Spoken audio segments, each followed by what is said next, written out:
चंद आमाल जो अक्सर आमिल लोग बताते हैं या जिसकी वजह से आमिल लोग उल्टा लूटते हैं लोगों को और उनके अकीदे खराब करते हैं, हमारे हजरत रहमतुल्लाह अलैह वो आमाल बताते थे, उनका भी बताना जरूरी है ताकि माँ को पता हो कि इन आमाल के करने से क्या क्या फायदा होता है।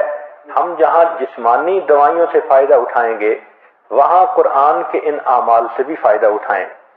हमारे हजरत रहमतुल्लाह अलैह फरमाते थे कि जब कभी रात को निकलना हो वीराने में, जंगल में, और यहाँ तो जंगल में जाने का बहुत ज्यादा रिवाज है, तो फरमाया करते थे कि शाम से पहले अगर पढ़ लिया जाए चंद मरतबा सलामुन अला नूहिन फिल आलमीन, सलामुन अला नूहिन फिल आलमीन, तो अल्लाह ताला स्नेक बाइट से या स्कॉर्पियन की बाइट वगैरह से बंदे की हिफाजत फरमाते हैं। फिर एक अमल है कि दुश्मन का खौफ।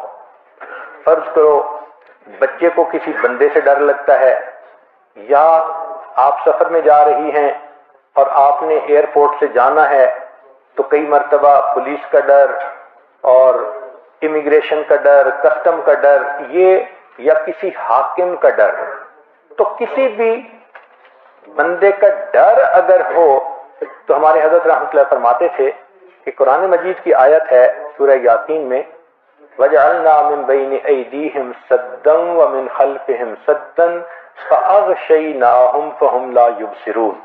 इसको अगर पढ़ के आयत को उस बंदे की तरफ फूंक दिया जाए, अल्लाह वाकई उस बंदे की आंखों पे पर्दे डाल देता है और वो बंदे को तकलीफ नहीं पहुंचाता। हमने अपनी जिंदगी में हजारों मर्तबा इस आयत को पढ़ के आंखों से इसका फायदा देखा है।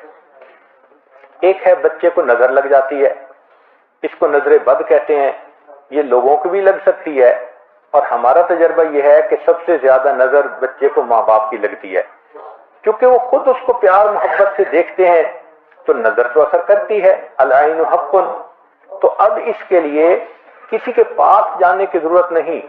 कुरान मजीद की एक आयत है, इन्नल्लाह सयुब्तिलुहु इन्नल्लाह ला युस्लिहु अमलल मुफ्सिदीन। इस आयत को 3 मरतबा पढ़ के माँ खुद बच्चे को दम कर दे, रोजाना नजर का उतारा हो जाएगा और बच्चा देखें बड़ा काम डाउन हो जाएगा। अक्सर बेबीज वैसे ही प्यारे लगते हैं और अगर खूबसूरत हों तो फिर तो और ही कुछ बात होती है। तो बच्चे को रात सोते हुए या सुबह उठकर अगर ये आयत पढ़ के 2 दफा 3 दफा दम कर दिया जाए तो बच्चे के ऊपर से बुरी नजर का असर खत्म हो जाता है।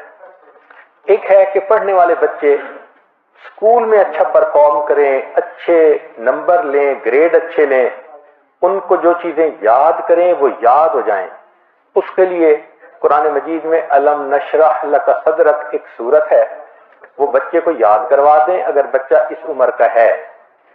और वो बच्चा पढ़ने से पहले, स्टडी करने से पहले, चाहे क्लास में हो, चाहे ट्यूशन में हो, चाहे होमवर्क कर रहा हो, अलम नशरह लका सदरक सूरत को पढ़ के अपने सीने पे एक दफा फूंक दे।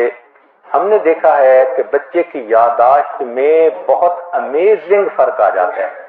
हम ये अमल आम तौर पर उन बच्चे बच्चियों को बताते हैं जो हाफिज बन रहे होते हैं, उनको मेमोराइजेशन में प्रॉब्लम होती है, तो अल्हम्दुलिल्लाह सैकड़ों हुफ्फाज पर तजर्बा किया हमने, इस आयत को पढ़ने का हमेशा फायदा होता है। अक्सर लोग परेशान होते हैं बिजनेस की वजह से, खर्चे की तंगी की वजह से, कर्ज की वजह से, तो माएं इस परेशानी में बच्चों पे तवज्जो भी नहीं दे पाती। तो उसके लिए भी एक अमल साथ सुन लीजिए। हमारे हजरत मुर्शिद आलम रहमतुल्लाह अलैह फरमाते थे कि जब भी नमाज पढ़ें, हर नमाज के बाद अव्वल आखिर एक दफा दुरूद शरीफ और दरमियान में 7 मरतबा सूरत ले-ई-ला-फ़ कुरैश, पूरी सूरत 7 दफा पढ़ें, छोटी सी सूरत है, और फिर दुआ मांगे। इस अमल को करने से रिज़्क़ की कोई भी परेशानी हो अल्लाह उस परेशानी को दूर फरमा देते हैं। ये बातें बच्चों की जिस्मानी सेहत के बारे में थी जो आज आपके गोश गुजार करनी थी।